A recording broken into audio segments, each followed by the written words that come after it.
Okay, we're live. Hi. Wait, hold on. I think my screen is still broadcasting. I don't know what's going on. I just see the questions. Okay. Give me 1 second. Okay. Hi, everyone. There we go. Hi. Okay. So welcome to our second video. This is going to be a Q&A live cast. We have some questions gathered that people have sent us over the past week or so.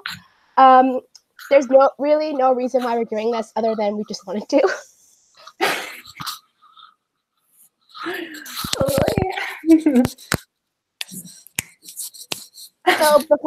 I don't know if you wanted to say something before we get started, or should we just jump right in? No, I don't have anything to say. Okay, that Nothing. sounds good with me. Okay. Also, did you want to be the one watching the comments also as well? Oh, only one of us can? I don't know what's going on, honestly. Sure, I will watch the 3 comments. Are there still only 3 people watching us? I don't know. It's Chi, Corey, if even them. Hold on, I'm like trying to see if I can see what's going on. Do you have a Lannister banner? Yes, I do. That's so cute. Let me see. Because there was someone else that was like, oh, like I'm like claiming a spot on your live stream and like the name of King Stannis, and I was like, okay, that's amazing. There's 4 people watching according to my phone. Okay, so let's do this. Okay. So our first question that we got is, if Davos and Stannis went on a honeymoon together, where would they go? It says, and they say, I feel like they would go to a Greek island or something because Davos is a Greek name, and then Stannis would just probably burn instead of tan. That's completely accurate. Yeah, that is pretty accurate. Completely accurate. I'm wondering where they would go in Westeros, though. Because Skagos. Skagos? Really? Yes. Okay. Dragonstone, you know, Stannis is practical. See, the ironic part about Dragonstone is that I think it fits Stannis' personality, even though he hates it. Even though he hates it. Yeah, that's he the best hates part. it so much, but it's his personality. It does. It really does. Yeah. I think that to save money, Stannis would probably like stay in Dragonstone. Mm-hmm. I don't know. I feel like Davos would actually want to go to like, I don't know what. Davos seems like he's probably really tired of the winter and like wants everything. to go back like, to his home that he never gets to go back to. Exactly. I don't think he wants to go to King's Landing because people are dying. No, he hates it there. But I think he probably like, I don't know, want to go to Old Town or something. But then Euron's gonna show up. But so. Euron's gonna be there and fuck shit up. So you don't want to go there. If we assume this is after on, this is post War for the Dawn, then I think they would go to Old Town because it's like sunny or whatever. Mm-hmm. Okay. Good. Next question. Favorite crackpot theories besides Jojen paste? You go. I know yours. It depends what you consider crackpot. That's true. Okay. So Amelia personally thinks that the Grand Northern Conspiracy is pure crack, and I don't. I really like that theory. I know it's really out there, and it's unlikely because they didn't have cell phones and whatever. But it just seems so, like, outlined already. Like, I feel like there's just so many things. It's like the Leopard Mage and whatnot. And of course, the Manderleys are for sure doing a conspiracy already. We just don't know how many people are involved. That's why I feel like maybe it's not as grand scale as like Grand Northern Conspiracy Theory, but I'm pretty sure that there's a bunch of Northern Lords trying to get the Starks back. Mm-hmm. So yeah, that's my favorite theory. Mm-hmm. What's yours? I guess, I don't know if this counts, but I like Shiera as Quaid. I don't know, I think that's really cool. Quaid, who just walks in at just random points in the 100 story. years later. Yeah, it doesn't make sense, but I also like Roos as a vampire. Yes, I love the skin-changing vampire theory. Yes. It's ridiculous.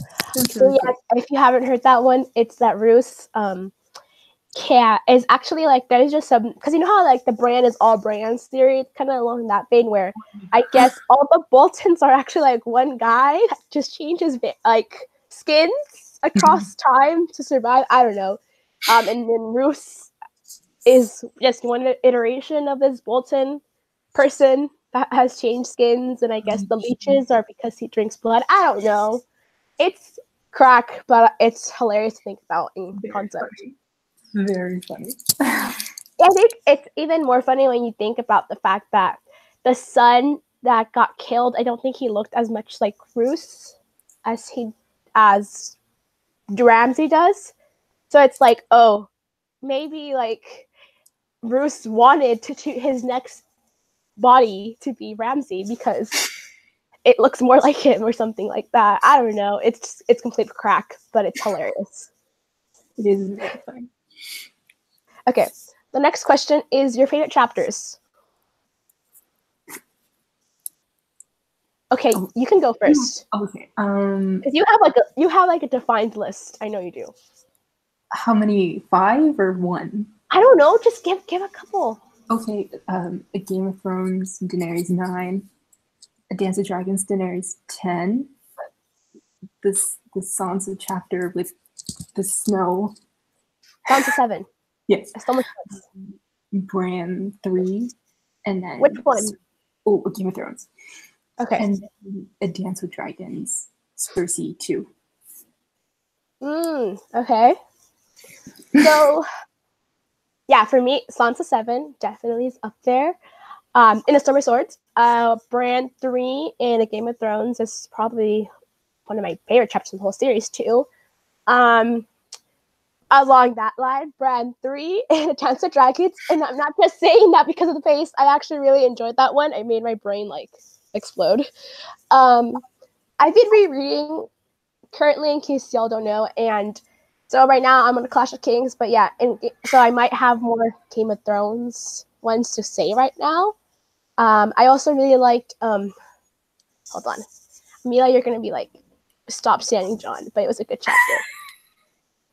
Hold on. It was the one with the white. With the ghost quote. That one, oh yeah, John, the last John chapter in A Storm of Swords, though, is also really good. I really enjoyed that one. That's probably when, like, the one John's story transitions. The one where he gets Ghost back. Yeah. Are you talking about the chapter where John refuses Winterfell? Yes, that one. Oh yeah, so I really liked in Game of Thrones John 7, which is when he kills the White, because it felt like George was writing a horror book for once. The suspense was really cool. I really liked the build-up. Like, it made my skin crawl. And then, of course, I also loved Catelyn 11 Game of Thrones when Robb gets crowned. And I feel like you see Catelyn for who she is really well there, because Ned just died and she is not focusing on herself, but focusing on what the kingdom and her son needs. And that just says a lot about how she sacrifices her own feelings for what she thinks is right. In other books, like I said, Sansa 7, Bran 3, God. Oh, I think the chapter where God, I'm like blanking out. Oh, the chapter where Arya is in Bravos and she wargs into a cat. I think it's the blind girl, or I think that's what it was. Yeah, that one's also really good. Mm-hmm. Oh, and then I think it's Arya 2 in Feast for Crows, where she has to like give up her identity and gives up Needle. Yeah, I'm like blanking out on other chapters, but yeah, it's been a little while. Game of Life, that's good. Okay, Aegon, real or fake? Fake. Oh boy, fake. Totally fake. 100% fake. Are we gonna say why? because he's a Blackfire, or he's just some random guy that the Varys is using. That would be the worst part if he was just some random guy. I feel so bad for him. If he like, because he's raised to think that he's like a Targaryen who like has to take back the throne and has this heritage, and then for him to kind of just like it to be revealed that it's all a lie, and then to die right after. So sad. Yeah, that would hurt a lot. So sad. That's why I kind of want him to be a Blackfire, in the sense that it's kind of depressing, but less sad than he's just a random boy. Yeah. And I think the Blackfire thing just thematically makes sense, that all these rebellions, and then there was just one more that no one saw coming. And then I would say it's ironic that he was an unwilling participant in this rebellion, because all the other ones, like, people knew exactly what they were doing, and then here's Aegon, who thinks he's actually a Targaryen. The Blackfire causes a whole rebellion. It's like, oh, you actually had no claim. I'm sorry. Yeah, it's like, I mean, yeah, I really do. I think he's an interesting character. I mean, ideally, if there's an alternate universe where life didn't suck for all the characters, I would have loved him and Dany team up at one point. But instead, he's gonna probably get burned, and I'm pretty sad. He's gonna be turned into crisp lasagna. Yeah, sucks. Lasagna looks crisp. Slayer of lies. It's sad. The Mummer's Dragon. Okay. What character who does not have a viewpoint? Okay, sorry, this made me laugh. Okay, what character who does not have a viewpoint chapter do you most wish had one, besides Renly, obviously? First of all, Renly gets no rights. None whatsoever. I think someone asked us a Renly question later, so we can get into that later. But characters that have no chapters that I would have loved. Rob. I think just awful. It made it even more heartbreaking. Yeah. Who else? I always wanted a POV from either someone in Dany's inner circle. You said the Dothraki or like Jogo, Iri, Jigli, Avo, Rakaro. I feel like rather than Barristan, I would much rather have had a POV from them. I feel like that fleshes out the Dothraki, because I feel like as much as I enjoy George's writing, he's kind of really othered the Dothraki. Yes. They're not as fleshed out as the wildlings have been in John's chapters. Exactly. I feel like, you have this group, and he's kind of falling into the barbarian savage stereotype. And I mean, yeah, they do some things that I don't agree with, but again, I'm looking at it as from a Western perspective. And I think that's the same thing. He's just showing them from the Western perspective, and then having Dany be a Western perspective. So it would be nice to see someone from in there to see how they see their way of life. Yeah, because we know that they mean so much to her, but we hardly know anything about them. Exactly. Besides the couple of things that she tells us, which is once a Game of Thrones ends, they're there, but we don't get a lot of it. Yeah. I honestly, it's easy to forget they're with her in A Storm of Swords and A Dance of Dragons, unless, except for the handmaidens. But the rest of her Khalisar that she's collected along the way, they disappear. We know they're there, but we never hear about them, except for this few times where she's talking to them. Yeah, exactly. I don't know. I feel like it would be interesting to go inside the head of these top schemers. I know he can't because it gives too much away. But Varys or Littlefinger, Illyrio, all these people that are scheming their way through Westeros. Yeah, I would have loved that. Oh, and the Tyrells, they're definitely scheming their way through Westeros. But what's going on in their heads? Who knows? Yeah, that would be fascinating. But yeah, I understand we're never going to get that. And I'm okay with that. Me too. Okay. Is there any character who you think was improved upon or made more interesting in the adaptation from books to show? I actually think Oberyn and Marjorie were made more compelling on the show. Okay. I I agree with that too. I agree. I can't even tell you much about Oberyn and the Storm of Swords when I think about it. That's what I'm saying. He died. Like in the books, we don't get as much about him as we do in the show. Yeah, I really loved Pedro Pascal's interpretation of Oberyn.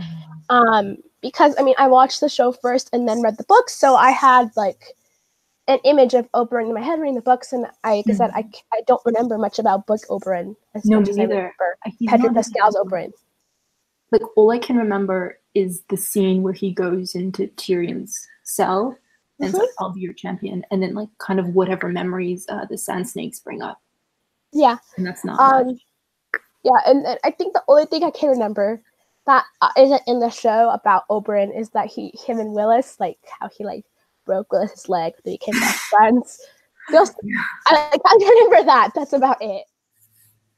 And then Marjorie, like I don't. She's not a great. Like she's not good. Like the thing with her and Tommen was ugly. It was bad. They made her like she's even smaller than Book Oberyn in terms of like having a role. Like in the book. Yeah, in the books, I feel like she's this back screen, and it's like it depends on if you believe what the Tyrells are actually scheming or not. But if they're not, it's just like Cersei's blowing her out of proportion. Probably like that's the thing. Just a girl. More about her from Cersei's like paranoid ramblings than like actually her being there.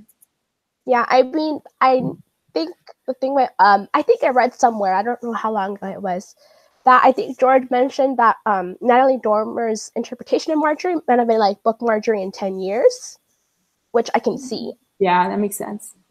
But yeah, I think just in the books, Marjorie is too young.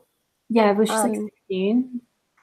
Yeah, I think 16 or something, because Laura's just like about that age too. So. Yeah.